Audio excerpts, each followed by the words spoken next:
से मैं पद डाल दूंगा ग्रुप में जो लोग नहीं जुड़े हैं, क्योंकि पद सामने रहना बहुत जरूरी है। तब मैं एक एक शब्द को फोड़ फोड़ के उसका अर्थ निकाल करके समझाऊंगा। माधव मतलब होता है कृष्ण, ठीक है। जी। कृष्ण का अन्य नाम माधव है। माधव हमर रहल दुर्देश, क्यों न कहे सखी कुशल सनेश। युग युग जीवतु बसतु लाख कोस, हमर अभाग हुनक नहीं दोष। क्लियर हुआ? सर माधव सर विद्यापति को भी बोले जाते हैं ना सर? नहीं नहीं, नहीं नहीं माधव कृष्ण को कहते हैं। नहीं, माधव कृष्ण को बोला जाता है। ठीक है, दो पंक्ति मैंने पढ़ा है, उसका अर्थ बता रहा हूँ। जी सर बोलिए। माधव यदि कृष्ण को कहा जा रहा है तो नायिका कौन है यहाँ पे? Radha. Radha. Good good good good. Radha विरहावस्था में कहती है कि जी सर। हमारे कृष्ण जो है जी विदेश जाकर किसी अन्य से जुड़ गए हैं, किसी अन्य से प्रेम कर लिया है।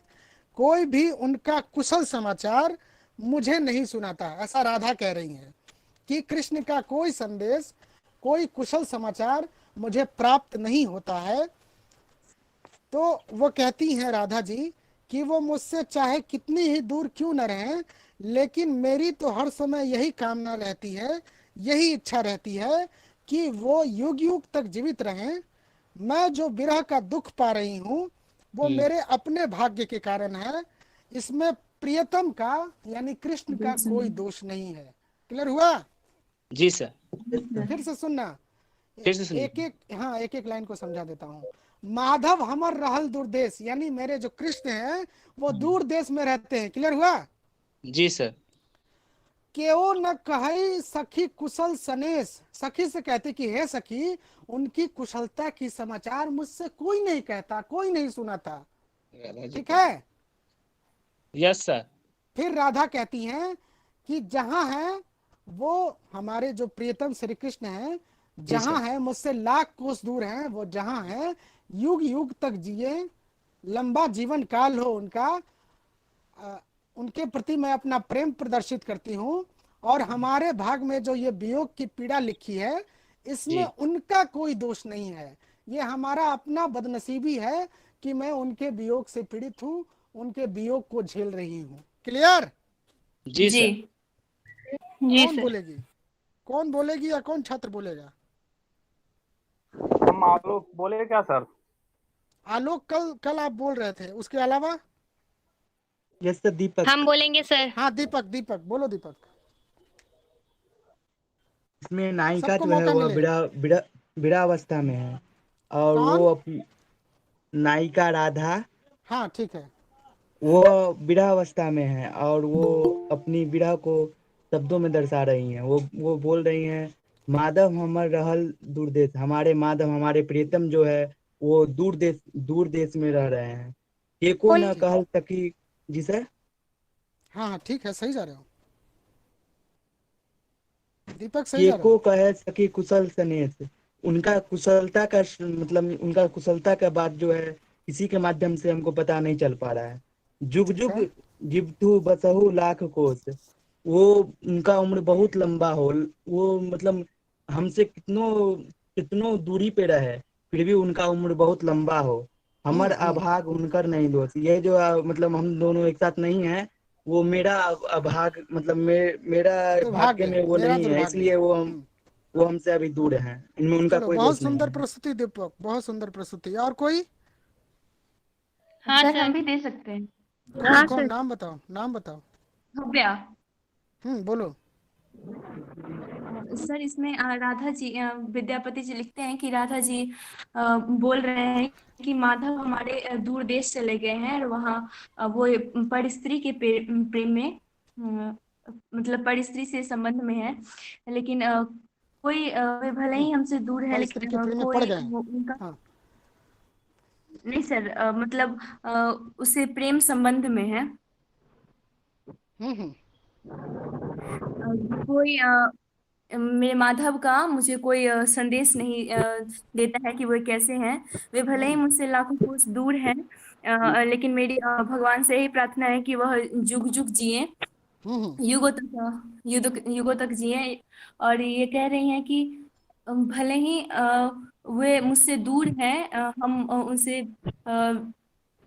मतलब हम जो विरलतापूर्ण जीवन जी रहे हैं, इसमें उनका कोई दोष नहीं है। ये मेरे ही भाग्य का दोष है जो हम उनसे दूर हैं।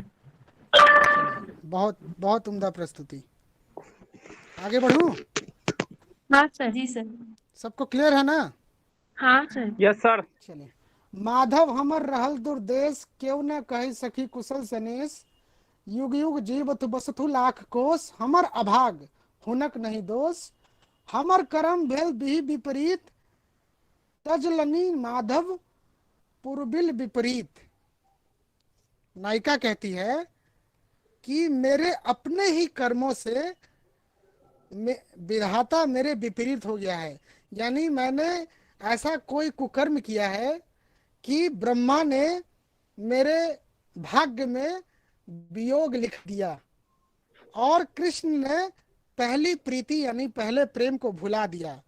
मेरे हृदय की वेदना, हेलो जी सर, सुन रहे हैं। हाँ सर। हम हमर कर्म भेल बिहि विपरीत, तजलनी माधव पूर्बिल पीड़ित। हृदय वेदन बान समान, आनक दुख आन नहीं जान।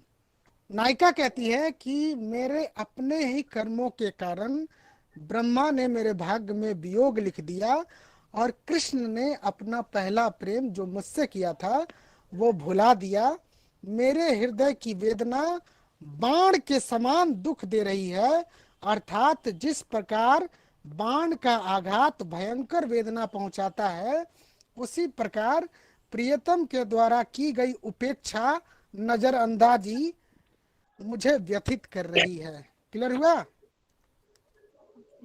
जी सर। फिर जी से सर। फिर से हाँ सर। फिर से सुनिए। सेकेंड।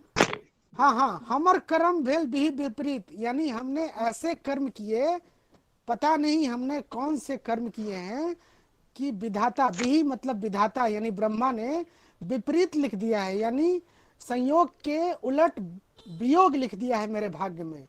तजलनी माधव पूर्बुल पीड़ित, मुझे तज करके, मुझे त्याग करके माधव यानी कृष्ण ने पुरानी प्रीति को भुला दिया। प्रीत यानी प्रेम को भुला दिया। हृदय वेदन बाण समान, और यह जो हृदय की पीड़ा है वो बाण की तरह लगती है मेरे मन में, मेरे हृदय में।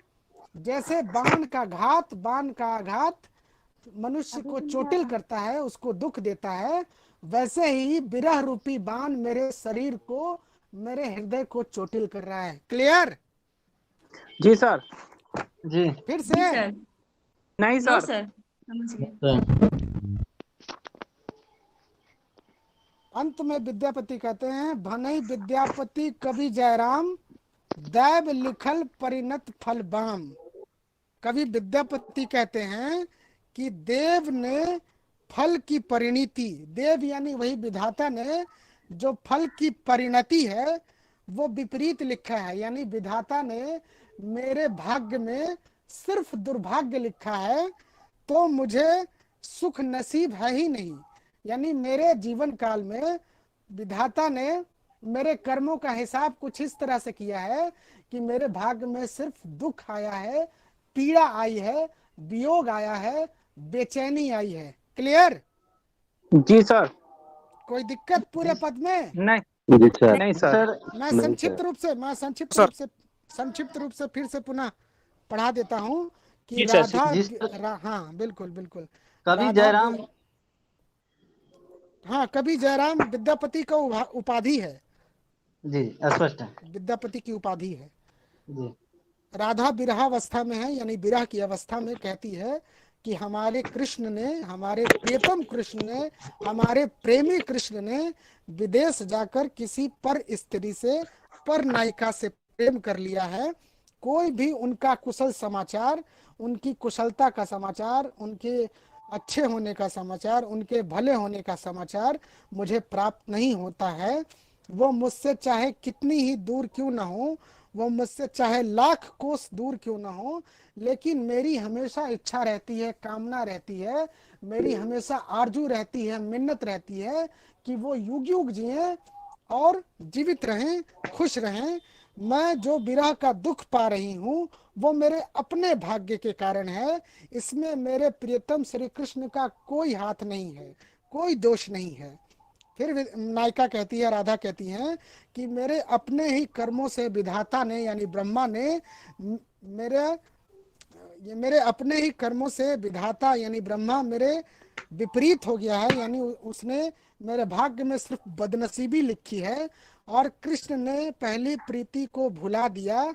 मेरे हृदय की वेदना बाण के समान मुझे दुख देती है। जैसे बाण का आघात शरीर को चोट पहुंचाता है, वैसे ही वेदना रूपी बाण मेरे हृदय को चोटिल करती है। फिर अंत में नायिका कहती है कि कवि विद्यापति नायिका के द्वारा कहलवाते हैं कि जो मेरा भाग्य लिखा है ब्रह्मा ने, वो दुर्भाग्य की कलम से लिखा है और मेरे भाग्य में सिर्फ दुख है, पीड़ा है, बेचैनी है, त्रासदी है और इसी के साथ मुझे जीवन यापन करना है। मुझे इसी वियोग की पीड़ा के साथ साथ रहना है। क्लियर? जी सर। कोई जी। सवाल? नहीं सर। नहीं। No sir. कौन बोलना चाहेंगे?